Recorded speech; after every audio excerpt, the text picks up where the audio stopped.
Bagabaj aqii gannaa baatanii booqaa birraa argitan wiirtuu miidiyaarraa oduuwwan gaggabaaboo sa'a kanaa qabannee isiniif dhiyaanneerra oduu waliin ansittiina hajjiitii nu faana tura. Magaalaa Finfinneetti ayyaanni bara haaraa osoo balaan ibiddaa fi kanneen biroo hin mudatin nagaan kabajamee oolu koomishiniin hoggansa ibiddaa fi sodaa balaa beeksise.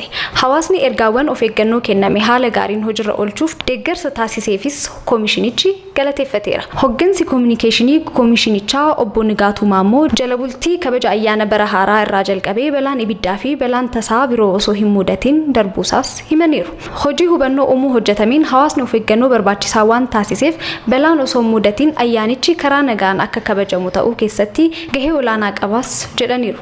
Sababoota balaa ibiddaa fi balaa tasaa uumuu danda'an hubachuun hojiirra oolchuun hawaasa biratti baratamaa dhufuu himanii kunis balaan tasaa akka hin mudanne gahee olaanaa qabas jedhaniiru. Ayyaanonni gara fuulduratti kabajamanis karaa nagaan akka kabajamaniif koomishinichi qophii gahaa taasisee kan jiru himanii hawaasni sababoota balaa ibiddaa fi balaa tasaa biroo uumuu danda'an irraa cimsee akka of eeggatus hubachiisaniiru.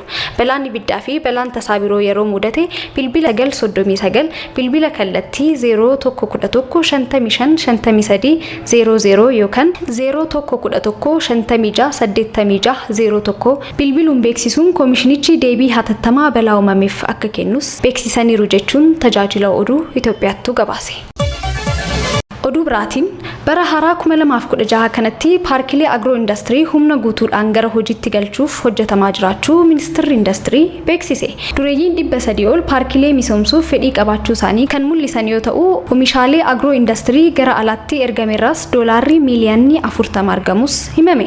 Ministeer deetaan ministeerichaa obbo Hasan Mohaammed akka himanitti paarkileen agiroo industirii Bulbulaa, Yirgaalamii fi Bureetti argaman ijaarsi isaanii harka 90 ol xumuramuun gara hojiitti galuu isaanii himaniiru. Paarkileen kunniin guutumatti gara hojiitti galchuuf hojiin beeksisuu hojjetamaa jiraachuus dabalanii ibsan. Dureeyyiin paarkilee kanneenitti oomisha eegalanis oomisha isaanii gara alaatti erguun doolaara miiliyoona 40 argachuu danda'uu isaaniis ibsaniiru. Gabaasichi kan dhaabbata Pireesii Itoophiyaati. Izziin qajeelcha labsii yeroo muddamaa kaampii Ugguraa akka hin qabne beeksise. Izziin labsii yeroo muddamaa hanga ammaatti iddoowwan tursaa 5 qofa akka qabu ibsuudhaan iddoowwan tursaa kunniinis Kombolchaa, Gondar, Bahardar, Shawaroobiitii fi Awaash Arbaa akka ta'an ibsuudhaan iddoo tursaa kanneen keessattis shakkamtoota 760 qofti akka argamanis ibsa baaseen beeksiseera.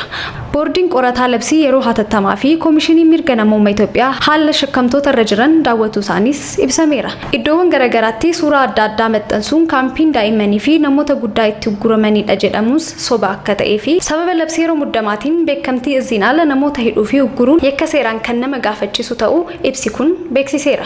Dabalataanis kun qaamota mootummaanis raawwatamuu akka hin dandeenyee fi mootummaanis fedhii akkasii akka hin qabnes beeksiseera. Qaamonni gocha akkanarratti bobba'an gocha isaanii kanarraa akka of qusatan izziin labsii yeroo muddamaa akeekkachiisas kenneera. Tajaajila oduu Itoophiyaattu gabaase.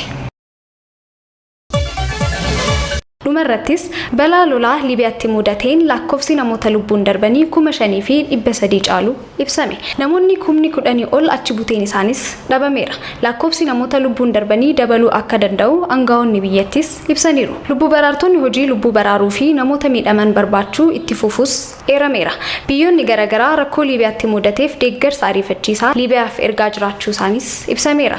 Pireezidantiin Ameerikaa Joo Baayiden miidhaa qaqqabe hordofee uummataa fi mootummaa biyyattii jajjabina hawwuudhaan Ameerikaan wayita rakkoo kana lammiilee Liibiyaa cinaa kan dhaabbattu ta'us mirkaneessaniiru. Dhaabbata mootummoota gamtoomanii dabalatee dhaabbileen idil addunyaa deeggarsa barbaachisu kan taasisan ta'us dubbataniiru. BBC Afaan Oromoottu gabaasicha baase.